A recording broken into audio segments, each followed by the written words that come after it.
ছিলে অচেনা, ধীরে ধীরে হলো জানাশোনা।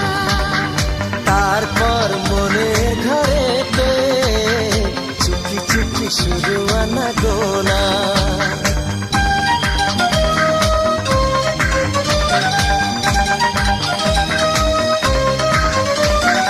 প্রথমে ছিলে অচেনা, ধীরে ধীরে হলো জানাশোনা।